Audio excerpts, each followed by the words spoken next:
Let's talk about putting out fires with firewalls. Now, one of the things that I promise to do in this series is take very high topics and break them down into easy to understand processes. And that's exactly what we're going to do. In fact, one of the things I hate about normal IT guys is that they love to talk in these big terms like firewall to make you think they're smart.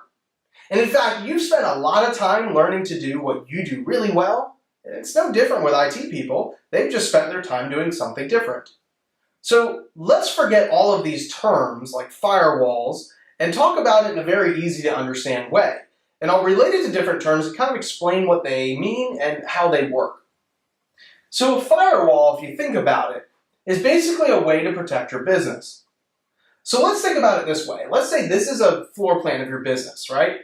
You already have a way to protect your business currently. And that's the door, this front door right here.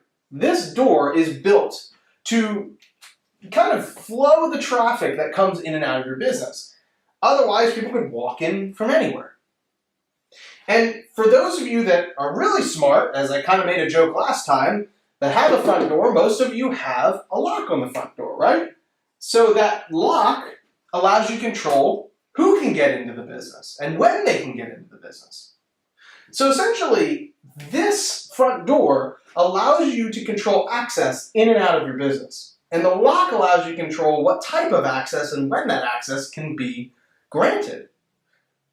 If you think about the internet is basically a pipe into your business from the outside world.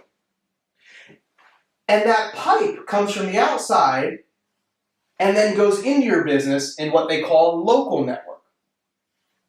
What sits between the outside world and inside your business is that device. And that device, in its basic sense, is like a door.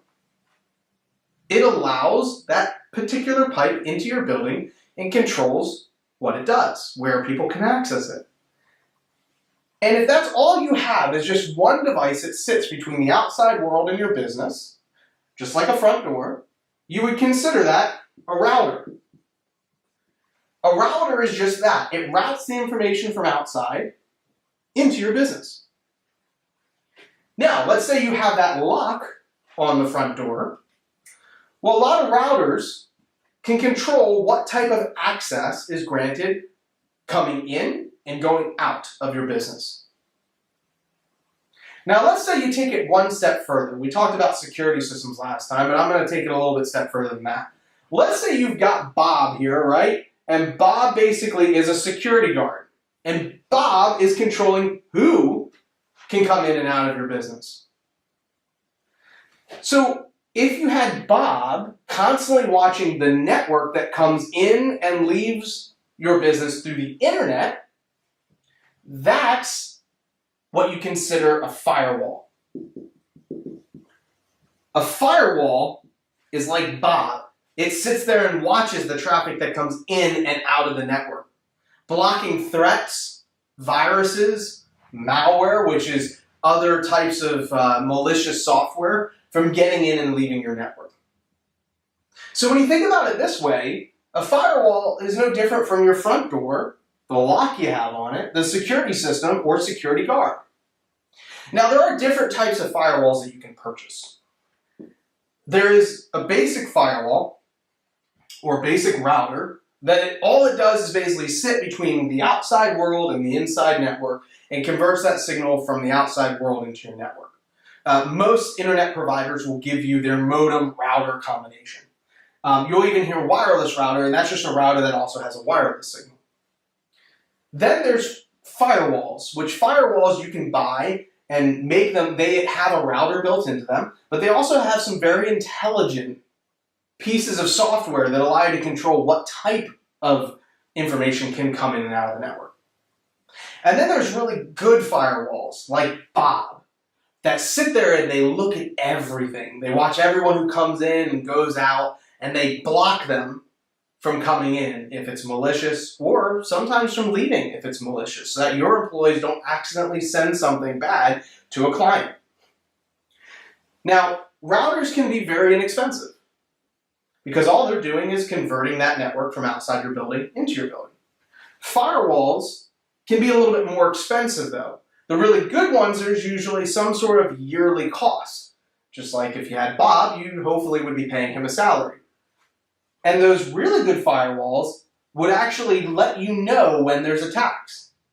Specifically, we like to use SonicWall and Meraki.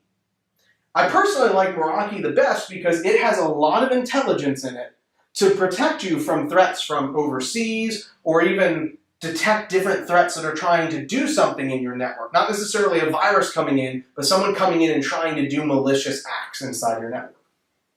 So hopefully this breaks down firewall, and my tip for you today would be to look at your network, to ask whoever's in charge of your network, maybe it's you, and go look at that device between the outside internet and inside your network.